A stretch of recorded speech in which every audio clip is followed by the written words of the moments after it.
Hello, everybody, and welcome. I'm Owen Riel, and this is the Collective Record. Oh, that's it. No.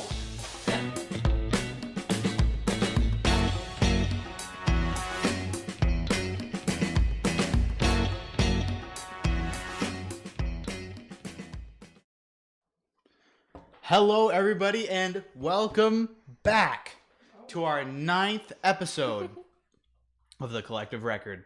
As always, I'm Owen Riel. This is Emma Kaser. And boy, do we have a show for you.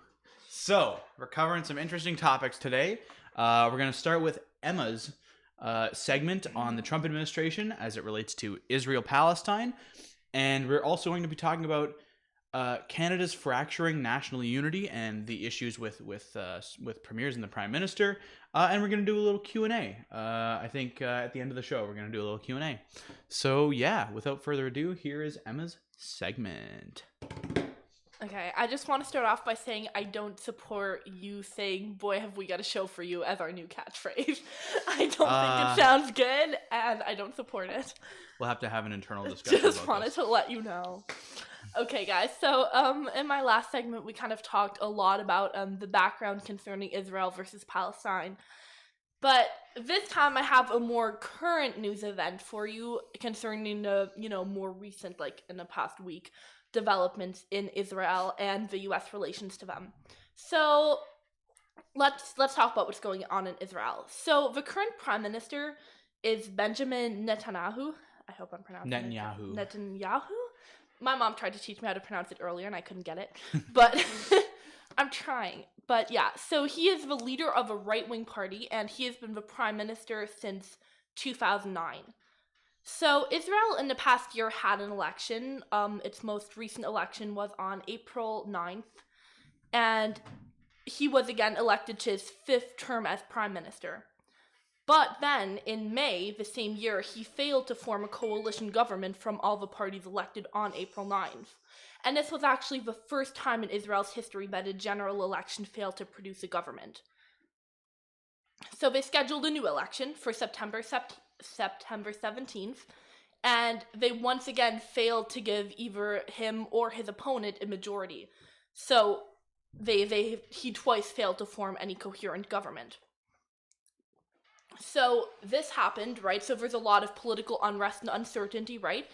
And then to add to all this, on February 28th in 2019, so very recent again, Israel's Attorney General announced that Netanyahu was to be indicted on charges of bribery and breach of trust stemming from 3 separate investigations. So there's clearly a lot of political turmoil going on in Israel, right?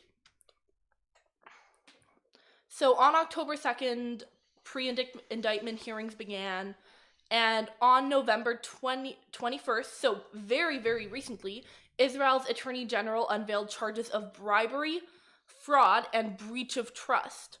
So, wow, that's a lot, right? So we're going to break it down a little bit and go over each of the 3 separate kind of investigations and cases. Doesn't this sound kind of similar to Does it? another Really? country south of know. Canada's border? Just I don't know. making don't an know. observation. Maybe. Little similar. Not really, No. I don't see it. I don't see it. I don't think so. But yeah, so the first case is the most frivolous one, and it's kind of, there are these allegations against him, Netanyahu, and his wife wrongfully receiving gifts from a prominent Hollywood producer and Israeli citizen and this Australian billionaire. And for this, he was charged with fraud and breach of trust. So I guess they weren't following trade laws or something like that. So that's kind of one that, I might be able to shrug off. But then the other 2 ones very much shocked me. So in the second one, he negotiated a deal with the owner of Israel's best-selling daily newspaper to get better coverage. And in turn, he offered legislation that would slow the growth of a rival daily newspaper, which I think is pretty shocking. I mean, he is, trying to push down the free press, essentially, and he was charged with fraud and breach of trust in this case. Mm-hmm. I was really shocked to hear this. And then the second one is similar. So he granted regulatory favors to Israel's leading telecommunications company, to give positive coverage of him once again and his wife on a news website, right, so this telecommunications company, which was also controlled by the company's former chairman. So once again, he was charged with bribery as well as fraud and breach of trust. So the first one, I'm not exactly sure what to make of, but the other two ones, I can very clearly see how these are huge corruption issues, and he's, playing with the free press and trying to, suppress a very important institution in democracy, the press, right? So when we look at how he reacted to this indictment and, these claims, we really start to see that, similarity that Owen was just chuckling about. So he denied all responsibility, and this is a translated quote, but a direct translated quote. He claimed to be the victim of a media-orchestrated witch hunt.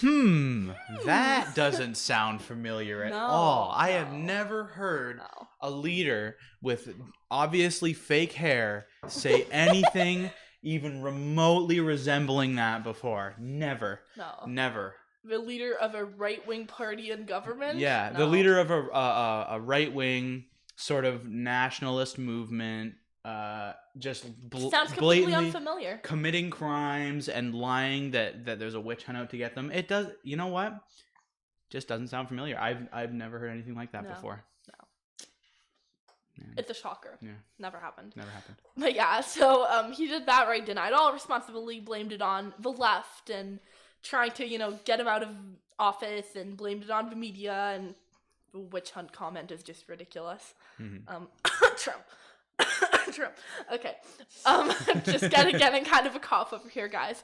Okay, and then he also argued that receiving gifts from friends is not against the law, but he did not comment at all on the other two allegations. And I wonder why. It's like, bribing the press is a pretty bad offense, right? But yeah, so like I was saying, there's been a lot of resulting political chaos from the whole situation, right? We had these two inconclusive elections in just the past months, right? And these, indictments. But it's important here to say that Israeli law does not specify that he would have to step down, that he has to step down if indicted. He only has to step down from his position as prime minister if he is convicted. Oh my gosh. Yeah. There are so many, literally, you couldn't try and write a story that sounded more similar to what's going on in the States. One particular part of the population has undying support for the right-wing leader, not required to step down even if indicted. Just sounds very similar. And it's also interesting when we're looking at his opponent, right? And the reason why they couldn't form a government was because there was a lot of support for his opponent and a lot of support for him. And his opponent actually founded a new party in 2018 called the Israel Resilience Party, and it's relatively liberal. And it, to a certain extent, supports a two-state solution. So yeah, Owen's right. You can really see that, those kind of conflicting, viewpoints and how they're clashing. But yeah, so once again, and a trial, to actually convict him will take at least 2 years and most likely longer. But if he is convicted, he will be forced to step down and, face at least probably 10 years in prison and a fine for bribery charges. And then fraud and breach of trust can carry a prison sentence of up to 3 years. But I think I was kind of surprised. I feel like that's not a lot for what he did. 10 years. 10 years is pretty good. 10 years in prison? Well, but think about it. You're the prime minister of a country. You have all this power and influence, and you bribed multiple media institutions to do positive coverage. Well, but think about that's for each charge, right? I mean, I'm not sure actually. I think it's only I don't think so. I think it's together. I would think in most legal systems that would be per each charge of it. Because, so if you've done it multiple times. I mean, that's a big deal, and it's it's horrifying, really, that such a thing can even take place in what is supposed to be a democracy, right? Even 1 year in jail for Netanyahu, it would just put a smile on my face, quite honestly. Like, just think about it. The prime minister going to jail. If he only got 1 year, that would not put a smile on my face. It would. I'd be sad that it was so light. Does put a smile on I don't know. I think that's a Marvel thing. I don't know. Oh yeah, it's Thanos, isn't it? Isn't it? I don't know. I don't know. Anyway, All right. not important. Getting off track. Okay, but yeah, so there would be these consequences, but they are not immediate. There's a process, right? So this is where we kind of arrive to looking at the U.S. as we said in my last segment, which you should totally go back and watch if you haven't yet, to get more background information. We talked about U.S. involvement in the Israel versus Palestine situation, and we talked about how the Trump administration has, been more so than other presidents beforehand, giving a lot of support to Israel. By the way, this does put a smile on my face quote. That's Thanos. It's Thanos. It is I Thanos. thought It is so. Thanos. What's the context? I don't know. I just looked up memes and they were all Thanos. So I'm gonna assume it was Thanos. Okay. All right. We'll figure it out. But yeah, so here's what recently happened, like in the past week, that was kind of very shocking. So on November 18th, the Trump administration stated that Israel's West Bank settlements do not violate international law. That is pretty shocking. If you don't know what the West Bank settlements are, go to my other segment because we talk a lot about it. Pretty shocking and just patently false. It is. This it is not even and true. It's just a very strange thing to say, and international law clearly does specify that West Bank settlements, because they're occupying territory, are illegal. Was that in an official statement, or was that no? This was an official statement by what's his name? Mike Pompeo. Yeah, exactly, by Mike Pompeo, and so this is going against the State Department law's opinion from 1978 that deemed the settlements inconsistent with international law. But what's his name again? Mike Pompeo kind of tried to argue was that this was just going back to what Ronald Reagan said when he also argued that the settlements in the West Bank were not inherently illegal. But it's clearly not this, right? It's much more extreme, and it's very strange to think that the administration is just acting so, without that sense of impunity. And it's also interesting, which I thought was really funny, that they said this as though it was no big deal, right? And then immediately afterwards issued a travel warning to Israel. So they clearly understand that there are repercussions to their actions, but they're not willing to actually change, their actions considering these repercussions. And also, he said that, this conclusion, this, kind of very controversial statement was based on unique facts. This is a direct quote. It was based on unique facts, history, and circumstances present by the establishment of civilian settlements in the West Bank. I'm not sure I'm seeing that. That's clearly false. It is blatantly wrong. International law clearly states that these settlements are illegal, and the Trump administration is they're just willing to disregard international law and completely push it to the side. And I think, part of that. That's my phone.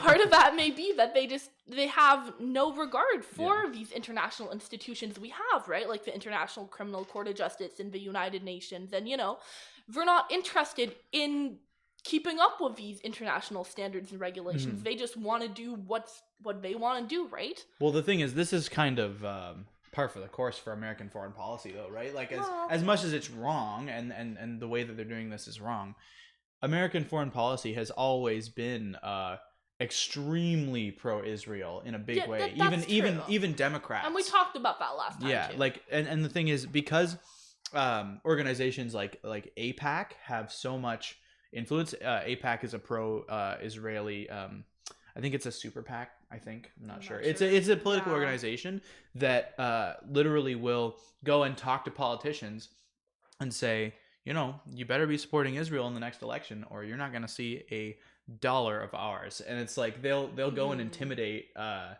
Democrats and Republicans alike, and that's a system that's up in the States for a long time. Exactly. So there's that, and then the Trump administration also wants to speak to evangelical voters in the U.S. that support Israel because of the biblical connections and all that. And like I was saying before, it's a power move, right? We're showing how much power they have by just blatantly going against what they know, what they should know is international law, and just saying, well, this is not true. I mean, it's right? It's just blatantly false. And then before we end this off, I just have one more really funny thing. And so obviously, the rest of the international community reacted, right, to this statement. And the EU, immediately brought out a statement that rebuked the US's position and said that, it was against international law and that the US was blatantly false. But I was reading an article from CNN, and apparently, once again, a direct quote, senior EU diplomats told CNN that this was a very shameful decision that highlights the extent to which the Trump administration is willing to give the finger to international law. I just thought that was pretty funny, and I thought we should share that, people are getting, in the European Union and everywhere else are getting very fed up with Donald Trump. I mean, the thing is, it's not just Trump, though, is the thing. Like, it's because it's willing Trump to now. give the finger to That is international funny. law, that's pretty funny. But the thing is, as much as I don't want to say anything that even gives Trump even a little bit of credit, and this isn't giving him credit, but it's not so much that Trump is doing so much more than past Republican presidents have. It's that he's Trump. And the thing is, some of these situations, like in a lot of cases, his policy is worse. But in some of these situations, particularly on Israel, because he is Trump, I feel like there's a lot more like actual reaction to it rather than just hush hush. He's so blatant about everything. Like I said, Ronald Reagan had earlier stated that, the settlements were maybe not inherently illegal. Yeah. But he didn't just go and say, well, no, we're not against international law. But Trump is willing to come right out and be like, well, this is my viewpoint, and it's cracked 100%. From a policy perspective, though, like what they did was very similar or the same. Just the way they combat the speech surrounding it is the difference, and that's why there's more reaction to it, sort of. But thing. I think it's fair that there's more reaction to it, right? Absolutely. I mean, but I think it's honestly, I think it's a good thing in one way, because now there's actually more exposure of the issues with American foreign policy, because Trump is so blatant and just says what Republican politicians in the past have been very like using soft words to make sure things smooth over. And now we're actually seeing some of the serious issues with just blatantly violating international law, putting embargoes on countries that they don't have the right to put embargoes on, and things like that. And then the other reaction, which I have down here because I think it, represents the Trump administration very accurately, was that of the PLO, which, if you don't know what that is, I also talked about it in my other segment. So obviously, once again, they condemned the U.S. statement, right? And then they called it another attempt by the Trump administration to replace international law with the law of the jungle. And I think that seems pretty accurate, right? With what I was saying before, it's a power move, right? I mean, he knows he can do whatever he wants to do, and he knows that, Israel is stronger than Palestine in this situation, and that they can do whatever they want to do. And, he thinks this is okay, right? Yeah. He's not interested in a diplomatic solution. He's not interested in, a solution that both parties will be okay with. He's okay with just whoever's more powerful wins and, gets to colonize another country, right? Do you have any thoughts? Well, I think that anyone with any sense knows that Israel is much stronger than Palestine, and that it's not a fair fight. But not just with any sense. I mean, Israel has a military, they have an airport, they have an ambassador to the UN. Palestine has none of these things. Yeah, exactly. And so it's not just sense. I mean, Israel has more power than Palestine. Yeah, exactly. Yeah. And the thing is, like, seriously, I think that the things that the way that Trump does things expose what has been going on in the States for a very long time, right? Like people criticize, a lot of things that Trump does, and they're right to criticize it, but it's been going on forever, right? Like the U.S. has been embargoing certain South American countries forever, and the World Trade Organization has told them to stop, and they just go, no, I don't feel like it.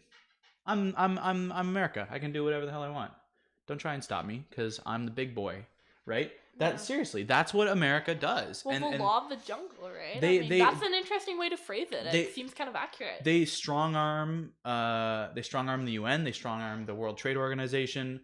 They've strong armed the Paris Climate Accord. They've done so many things that they know they can get away with because they are the strongest military power on the planet, and they are, right?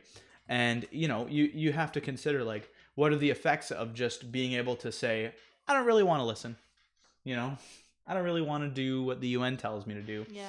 Nah, I'm good. Well, to be fair, a lot of nations disregard the UN. Yes, but they don't the do it US blatantly. the most. They don't do it in this, I don't care. They won't come out and say they're not, following international law and they're not following, these whatever, right? They'll kind of do it under the table. And Trump doesn't do under the table. Trump will come right out and do it and say it. And, even if he was being condemned by the international community. I mean, the EU spoke out in the strongest terms against him and he just doesn't care. That's... The thing is, I think obviously you can't speak for Russia and China because they'll disregard the UN all the time. But for Western countries, the United States has almost enabled a lot of them to just sort of disregard the UN when the US permits them to, right? Well, there's a lot of issues with the UN. Yes, of course. And there's it's a fantastic organization, but some of its purpose. The problem is they have no forceful way to enforce anything. Right, the UN doesn't have a military. Well, the Security Council has legislative power, right? But the Security Council also has members with veto power. Yeah. The U.S. being one of them. The U.S., Russia, and China are all on the Security Council and all have veto powers. France and Britain. France and Britain as well. Also have veto power. Yes. Yeah. And I mean, so there's a little bit of a balance of power. But the thing is, if one country that's going to use veto power has it, then the U.S. is way too powerful. Yes. Well, yeah. I mean, it's not a bad thing that the West has that much power. Like, if the West collectively... Wait. Well, it's not a problem, it's not a problem, because you have to have the military capabilities to defend against Russia and China, right? Sure. But it's bad that it's all in one place, right? It's bad that it's not spread out over the NATO countries, right? If it was more spread out, it would be, these international institutions wouldn't have such a hard time reigning in major countries, is what I mean. I don't mean that's fair, but the way you said that sounded it would be better if military might was spread out a lot more. I understand that. I agree. Yeah. Okay, I think that just about sums it up on Israel. We'll see what happens when the trial does eventually start against Netanyahu. So we'll keep you updated. Let's hope he gets let's hope he goes to prison for 20 years. For the rest of his life. That'd be great. Because we do not like Netanyahu. No, we do not. He is a big idiot. He's a conservative, and not a moderate conservative, but like... Well, he's not, it's not even that. He's just... well, it is that. If you look at a lot of his policies, then they're based on, crushing Palestinian people, so... But that's not a conservative thing. That's just that's an authoritarian It's an Israel thing. Conservative thing. Sure, yeah, that's fair. Yeah, but I don't want to be like... No, that's fair. I don't want to say like, oh, conservatives want to crush Palestine, because that's just, that's not true. But yeah, no, he's got a very serious right-wing mentality, and... Oh, that's... Oh my. Okay. All right, someone delete that.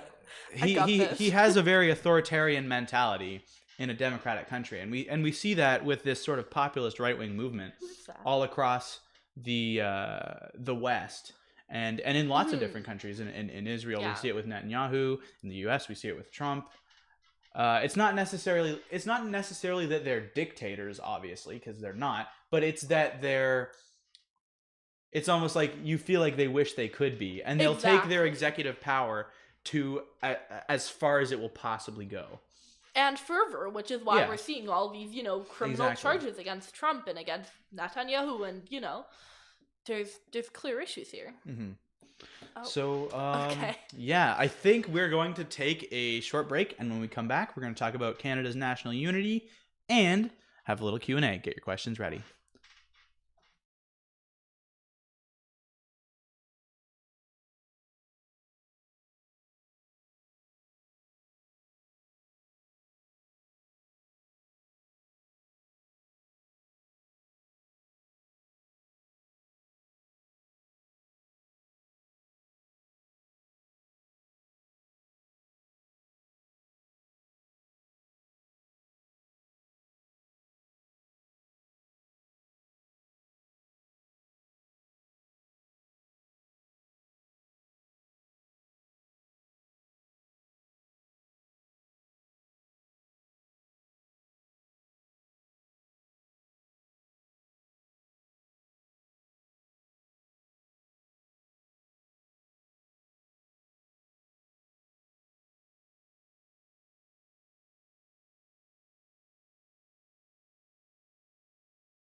And we are back.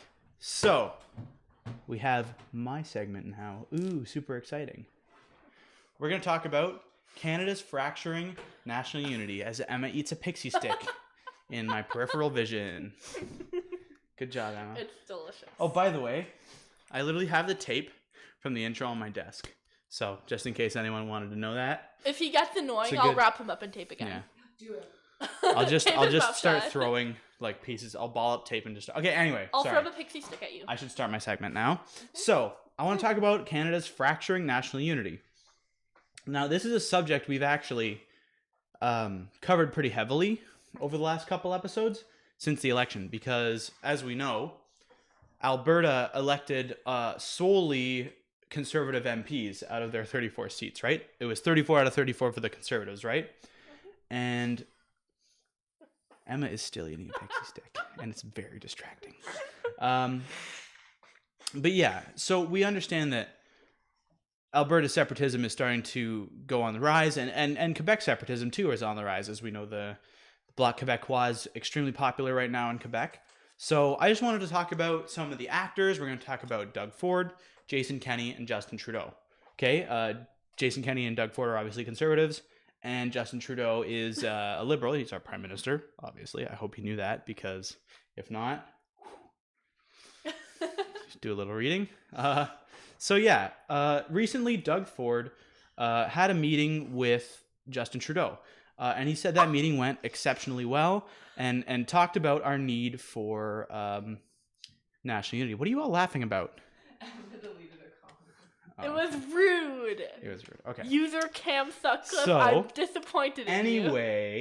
Anyway, Doug Ford may emerge as an important player in the recent issues with national unity. He had a meeting with Justin Trudeau and said it was a phenomenal meeting, and said, we have to be united as a nation, and said that if we're not united, then businesses might start leaving and invest in other areas. And this is kind of consistent with his attitude about Ontario being open for business, right? That's one of his feelings, is that he wants guys, come on. Sorry. No, we're listening to your segment. We're laughing at the ridiculous way the actors in our nation are conducting themselves, and we're disgusted. Sure. We're truly disgusted. Okay, so anyway, Doug Ford recently said that he wants our nation to be united in order for businesses to keep investing in Canadian ventures, Canadian projects, that sort of thing, right?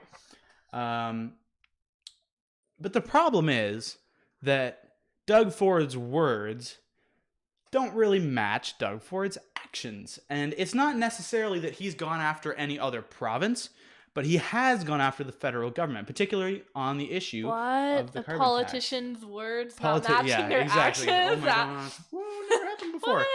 So, as we all know, Doug Ford is not a fan of the carbon tax. Not at all. Not even a little. Zero. He hates the carbon tax, right? And you know what? As a conservative politician, that is standard with party lines, right? Not liking the carbon tax. The issue, and the issue for national unity, is the way that he's gone about attacking the carbon tax, rather than just having his own, personal opinions about it, saying, I don't like what the federal government's doing, but I'm the provincial government and I'm going to stay in my lane. I'm going to govern my province. That's not what he did. What he decided to do was go after the government in court, like several other provinces, and even force gas stations to start putting stickers on their pumps that are anti-carbon tax. So we actually have a graphic of that sticker. So Emma, if you'd throw that up.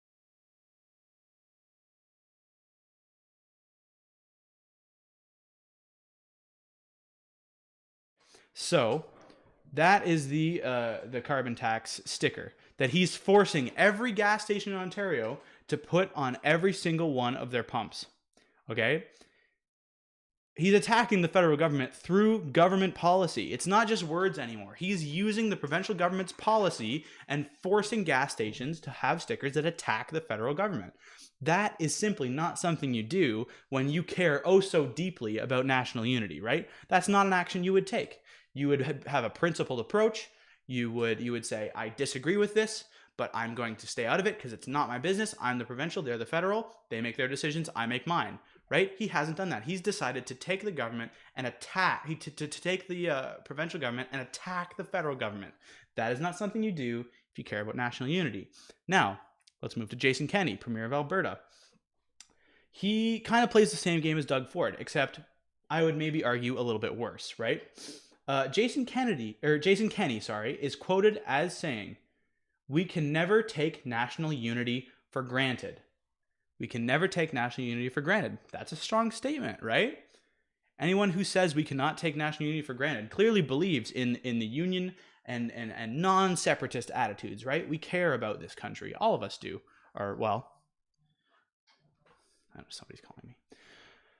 We care about this country, and we care about the unity that this country holds, right? But I don't know if Jason Kenney really feels that way, because weeks before he said we can never take national unity for granted, he started the New Fair Deal panel, which is exploring ideas such as a provincial constitution for Alberta and ending Alberta's relationship with the RCMP. That is not something you do when you care about this country and about the attitudes of national unity. He's lying, basically. He's lying about caring about our national unity. He's doing what he knows he has to do for political expediency, but he does not care about the national unity of this country. He would not have started that panel. He would have tried to quell separatist attitudes. He would have tried to unite with other provinces, but instead, he's decided that he's going to bend to separatism and that he is going to attack the federal government whenever possible, right? Now, Justin Trudeau is no saint either. He has not done a great job regarding the pipeline issue. Justin Trudeau has created an absolute mess, quite frankly. I mean, the appropriate action with the pipeline would be to reject it, but then invest heavily in green jobs in Alberta, right? Because as we've discussed before, in my opinion, the pipeline is a job security issue. It's not just specifically an oil issue. Alberta oil sands workers and Albertans in general just want to know that they're going to be able to feed their families. They want to know that they're going to have well-paying jobs. They want to know that they're going to be able to live and live well, right? And that's not a ridiculous request. That's what we all want, right? That's what people want, is they want to live and they want to be able to live well, right? They want to have good paying jobs. That is not a ridiculous request. But Justin Trudeau, instead of investing in green jobs in Alberta, has decided that he was going to botch the private building of the pipeline, buy the pipeline, and then not build it. So both avenues he could have taken, rejecting the pipeline, investing in green jobs, or building the pipeline, he's failed both. He is not even, I don't agree with building the pipeline, but if that's what he wants to do, which is what he says, he's failed. He has wasted so much taxpayer money, and now he's going to not only destroy the environment, but also cost taxpayers so much more additional money, right?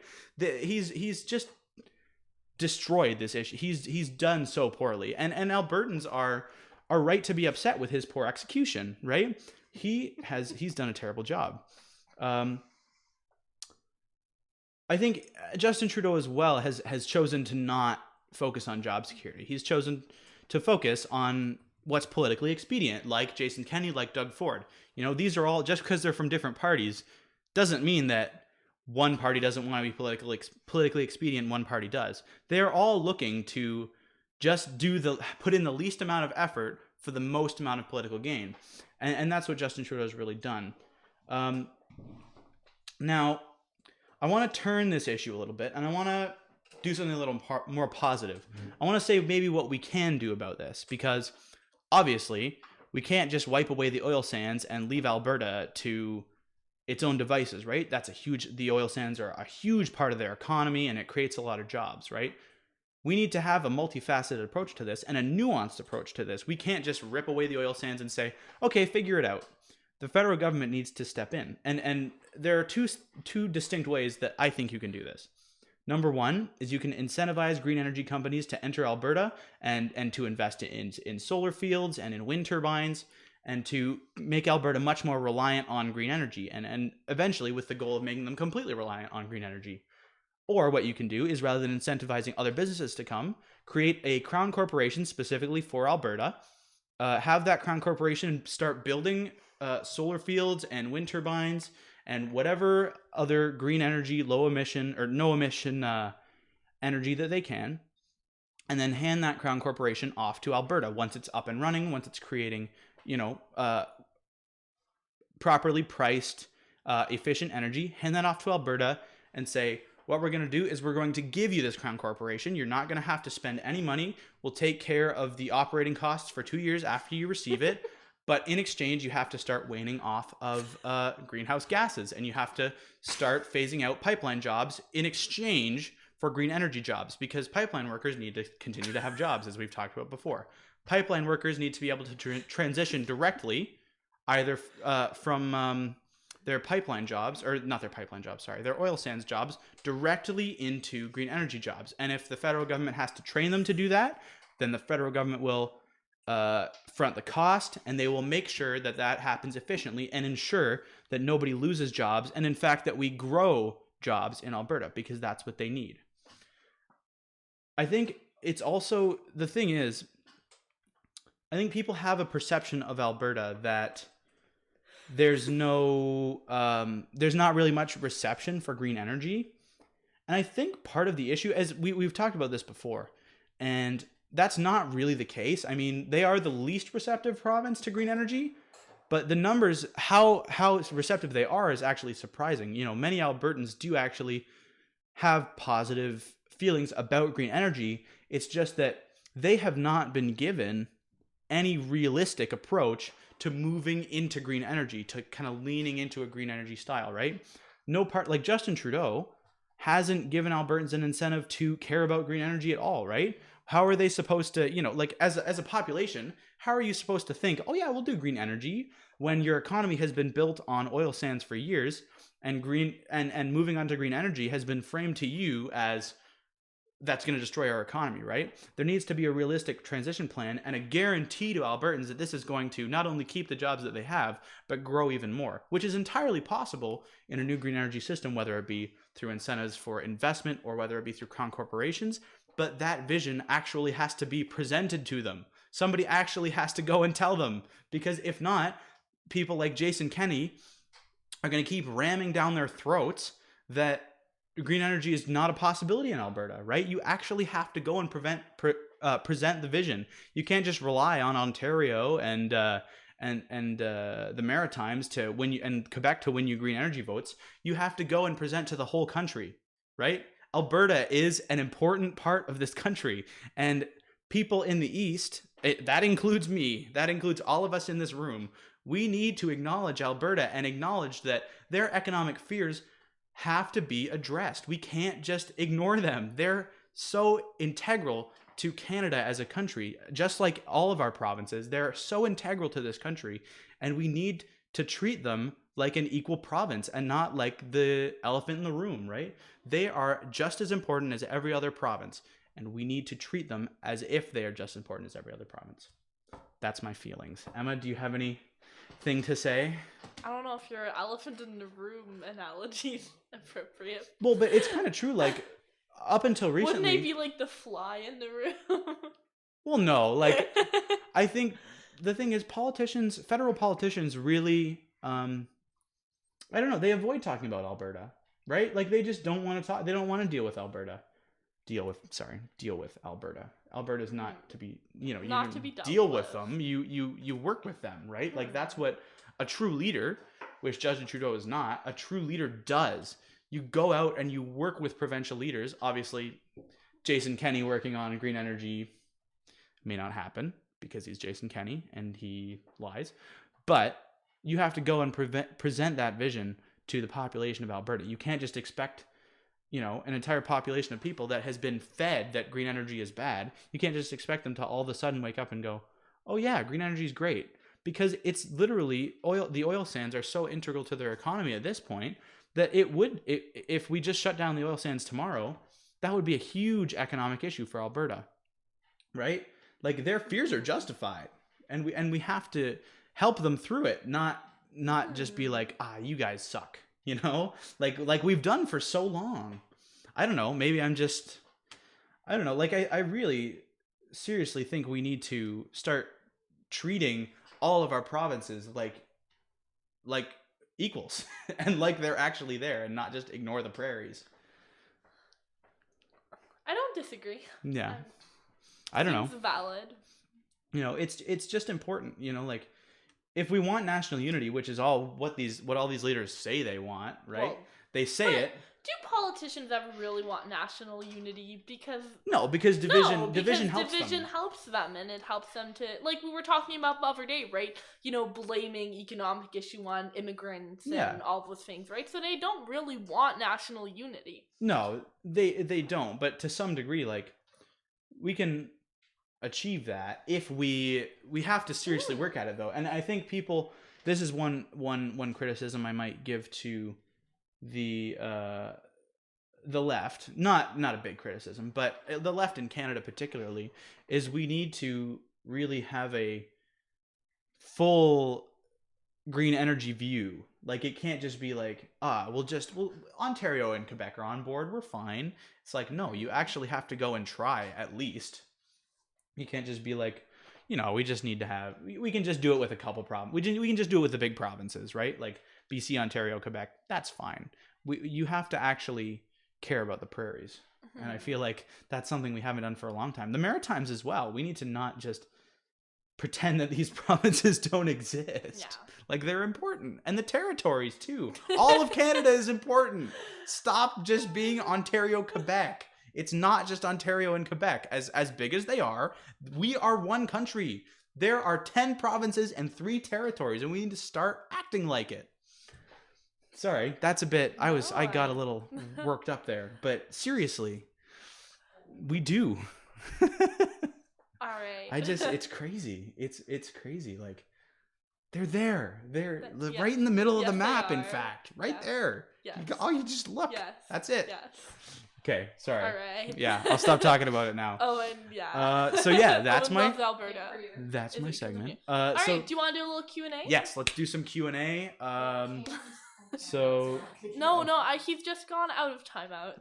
Oh, Cam's gone out of timeout. Let's keep all commentary appropriate and kind. Thank you. Let's keep commentary appropriate, please. But let's not be rude to each other. Yes, let's ask some questions. Let's have some answers. Oh my god. I'm gonna go ahead and delete that. Yeah, I think. All right. I think we're gonna go and put Cam on another timeout. There you go. That's 380 seconds of silence to reflect on what you've done. All right. Okay. So yeah, if anyone wants to ask any questions, if not, we're probably just gonna talk about like random things. We always have random stuff to talk about. Always. But we have some questions. Yeah. Oh, Emma has a question. How do we get rid of Doug Ford? The question was, how do we get rid of Doug Ford? We've tried. Well, we don't. We can't just do that. You can't just vote him out in the next election. Yeah, but you can't like impeach him. No, you know, like because he hasn't done anything. He hasn't criminal. done anything, right? Well, as far as we know. Well, yeah. I mean, we can kind of follow that strand of that pattern of criminal activity and but far right wing people. I know. Across the globe. I didn't want to. Maybe we should investigate. I didn't want to say it. I mean, he follows. The thing is, he follows some of the Trumpist patterns, but I wouldn't go as far to say that I think he's a criminal. No, right? I'm not saying. Well, I think he's maybe not a criminal by our law, but I think some of his actions, in my opinion, I think he's a bit corrupt, but and I wouldn't say he's a criminal, right? I think he's just a. Well, we were just talking about that earlier, right? You in your segment about his, spending $231 million to pull Ontario out of green energy contracts. I mean, maybe that's not criminal, but it's ridiculous, and it seems kind of, Yeah, it's. And I think he said that if he could, he would take every wind turbine in Ontario out of the ground. So I mean, that's not, it's not actually corrupt, but it doesn't sound like something a leader says. Yeah, that sounds like something. It doesn't sound like someone who cares about that unity. No, I mean that makes no sense. No, especially so close to. It's funny, like these politicians, they'll say things like. So close together. They'll say like they love national unity, but also they hate wind. They want to start ripping wind turbines out of the ground. It's like, I mean, both aren't directly related. No, but you can see how it creates that feeling of unrest and of like Mhm. of anger. I mean, that sounds Yeah. so angry. I It- want to rip all the wind turbines out of Yeah. the ground. I mean, who says that? It's like it's harshness against your Mhm. enemy, right? Like, or your enemy. We're not Yeah. enemies. Okay, Venator has another Yes, she question. has. Emma has a question. Yep, not gonna talk about that. Um, Not talking about that. I think we could talk about it at some point. Yeah, but I think but- we have to research Yeah, it we have to do first. more research. So Yeah, but pins we'll are killed. put just it on our just list. wait. Yes. What else? When can I get a mic? Yeah.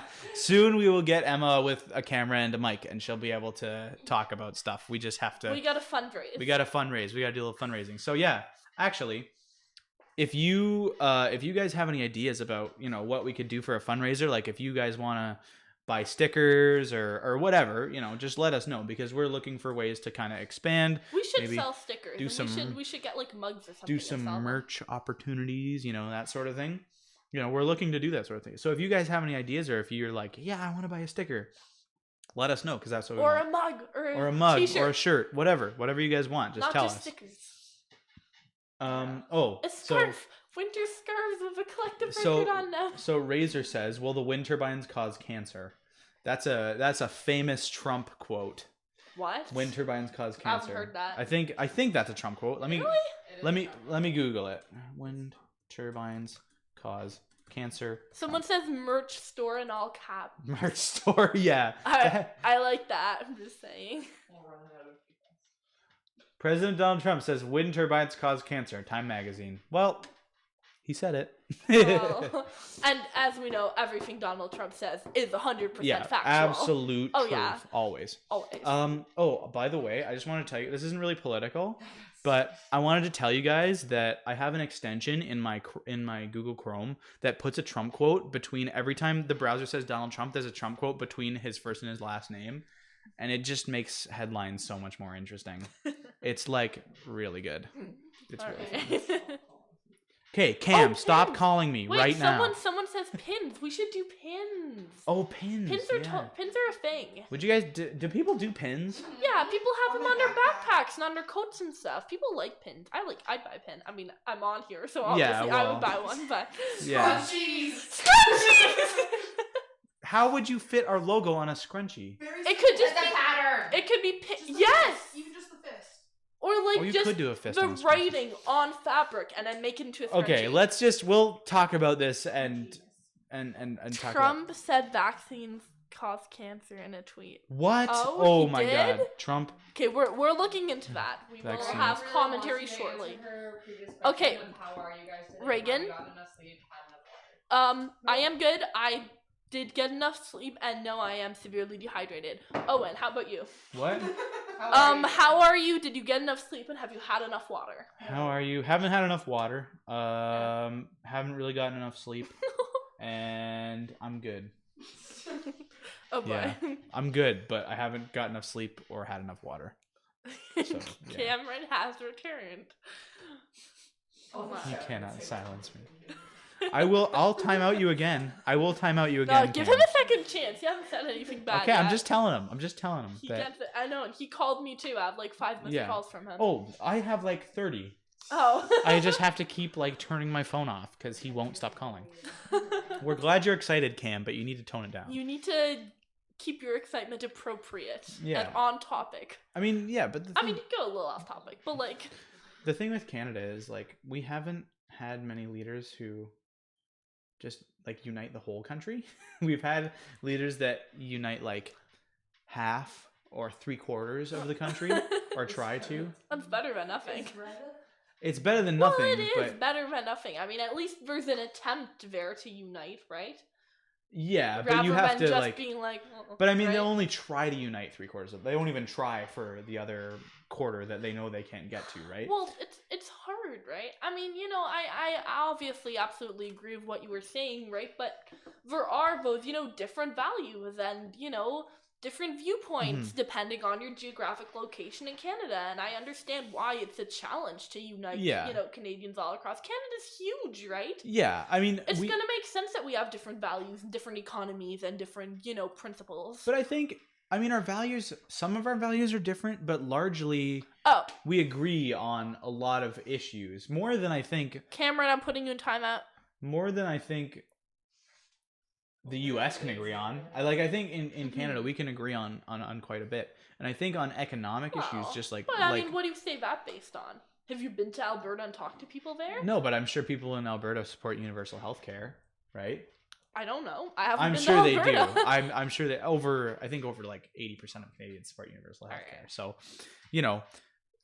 I think largely economic people are smart and people are smart enough to know that certain things are in their best economic interest, right? Like a guarantee for jobs in Alberta, Albertans will jump all over that because who would not jump all over that, No, right? of course. And I It's- I like your plan Yeah. and I like your, transition from, a Mhm. non-environmentally friendly economy to a green economy. But But the you thing is, know. I think the solution is, and maybe this is just my rose-colored glasses view of the world, my too positive view of the world, but really, I think the solution is through talking with people, consulting with people, really making an effort to reach out to every single Canadian, right? Like, I mean, you can target advertising, like that's what politicians do. Like they target for specific areas, but you have to try and reach out to every Canadian and talk to them and tell them your vision, right? Like your Sure. populist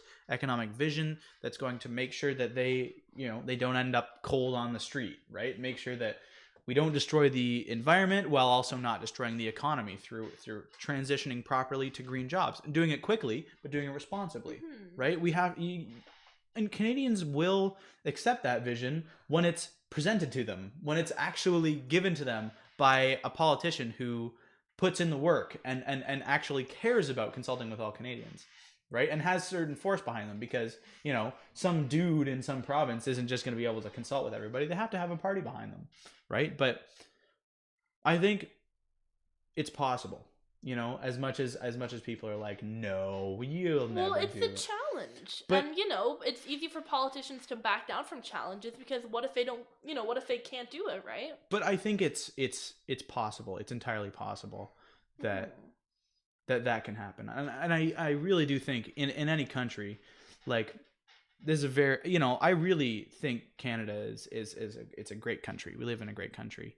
But we need politicians who work to unite us, right? And right now we don't see a whole lot of that, right? We see politicians that work to even if it's kind of under the surface, will work to divide us and work to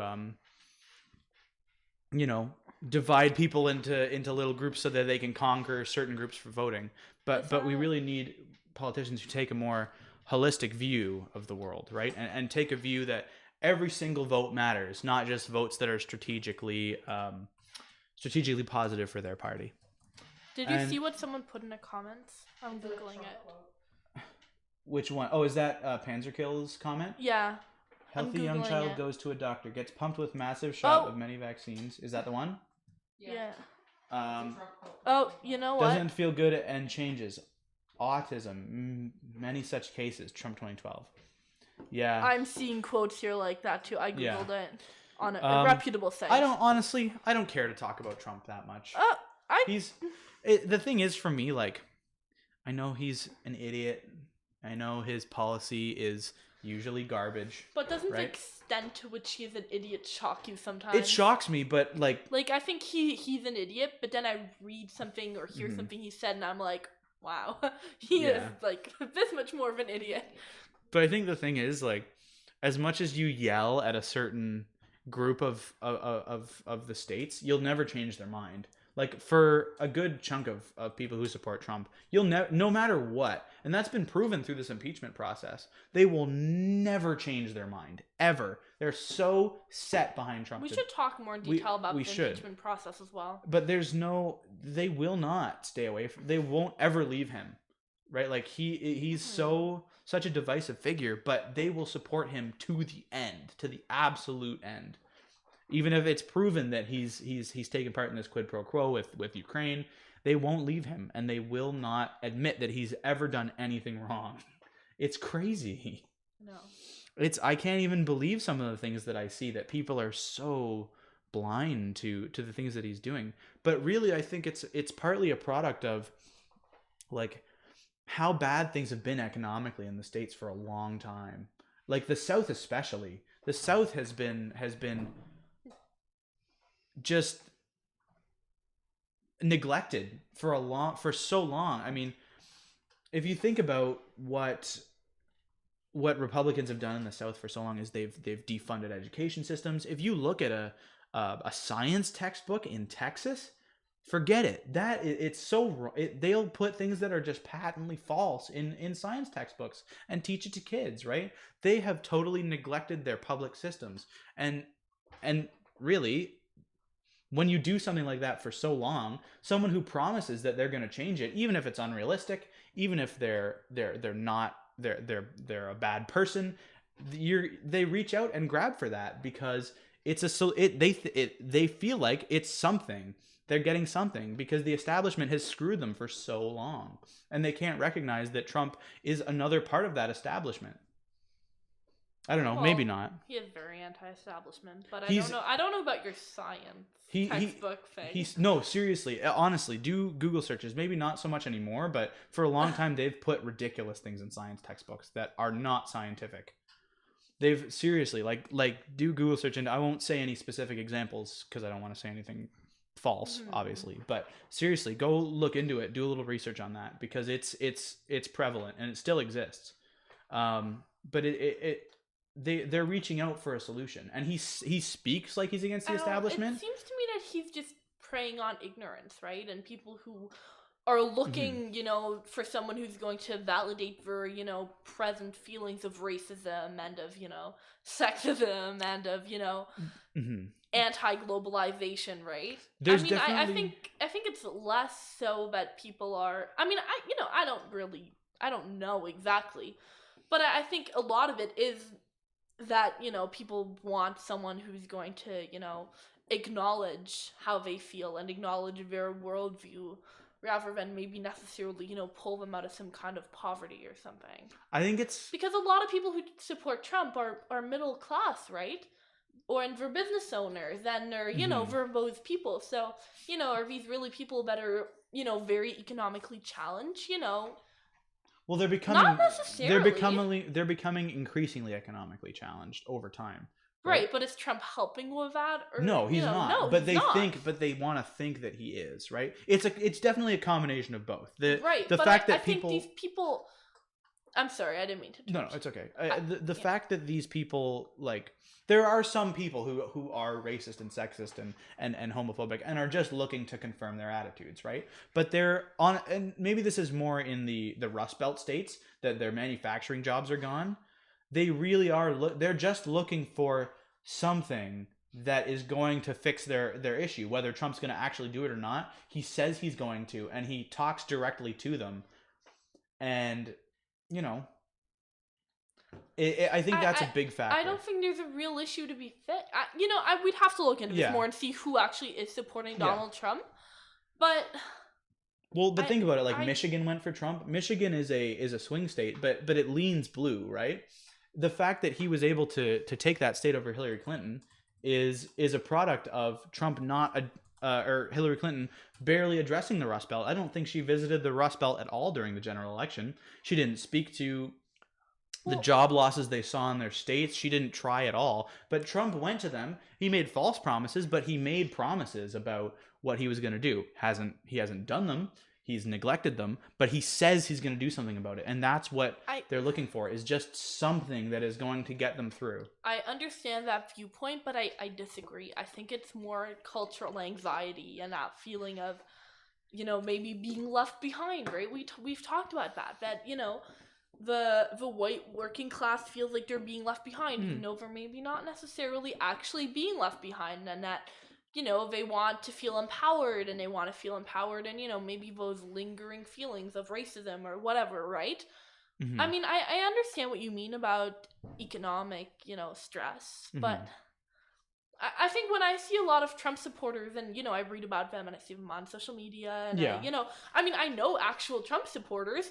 These are not people who are poor. These are people who are in the middle class. But the thing is, I take your point, but those are the vocal ones. Those are the ones who are really proud about supporting Trump. The ones who aren't so proud about supporting Trump, they're the ones who are doing it for the economic reasons, right? Somebody who's loud and proud about supporting Trump is, it's quite possible that they have racist feelings, right? But it's the people who are more it's the Americans that are more reserved about it, and they're more like they did it but they don't want to talk about the fact that they voted for him, is because of the economic feelings that they have about them being left behind. But I think it's economically left behind rather than in a social sense in a lot of ways. I think they feel economically left behind. I don't Yeah. think they actually are economically left Well, behind. I mean, the Rust Belt states like Ohio and Michigan have been left behind in manufacturing. They've lost tons of jobs in manufacturing, and some of their jobs have been replaced by like low wage jobs. But those states really have felt the economic burden of the manufacturing industry in the states starting to disappear, and they've lost a lot of jobs, and they have felt a lot of economic burden on those states. I don't know enough about this to, present a concrete argument, but I think, it could definitely be a combination of both. Well, it definitely is a I combination. mean, it's never just one thing, right? Yeah. Yeah. So yeah, I think that's where we're gonna end things today. So yeah, I think subscribe. Well, wait. Wait, I'm waiting. Okay, so this is the Washington Post. So a very reputable source. Well, I actually recently found out that the Washington Post is owned by Jeff Bezos, which did not make me happy, but anyway, it's still a reputable source. So it says, a March 2016 NBC survey that we analyzed showed that only a third of Trump supporters had household incomes at or below the national median of about $50,000. Another third made $50,000 to $100,000, and another third made $100,000 or more. But that's the thing is like. But I mean, that shows that most of them, most of Trump voters are not poor. But they are in the middle class. But that's think about where Trump's base is. Like Republicans always win the South, right? So we're only talking like what I'm talking about is only Rust Belt swing voters, right? It's not even Rust Belt Republicans. It's swing voters that decide the election in the Rust Belt states. And those are the people who have been economically affected by the manufacturing industry. Only a third of Trump supporters had household incomes at or below the national median of about $50,000. Trump supporters or Trump voters? This was it depends. Well, heavily. this was before the election. Yeah, well, it depends heavily. But these were people who would have voted for Trump.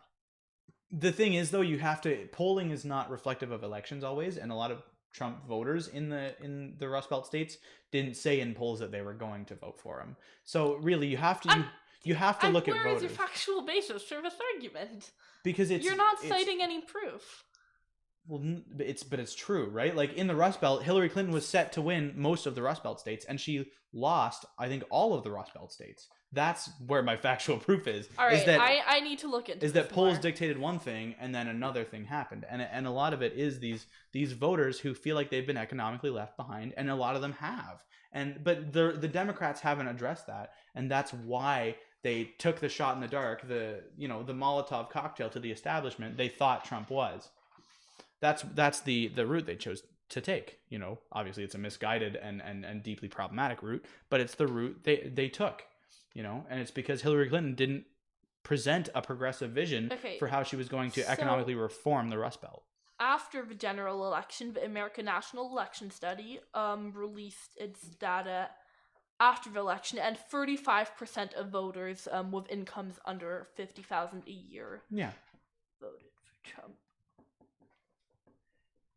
But this means Trump voters were not overwhelmingly poor. No, that's not the point. The point is that... Well, I think that is the point. No, the point is that the Trump voters who decided the election in the Rust Belt were the voters who were poor and economically left behind. That's the point. It's not so much about that however much percent of Trump voters were poor. It's that the voters that won him the election were the ones who were actually economically left behind. And didn't just perceive that they are. I get what you're saying. Yeah. I'm not sure I agree, but I get what you're saying. Anyway, I think we're going to finish up the show there.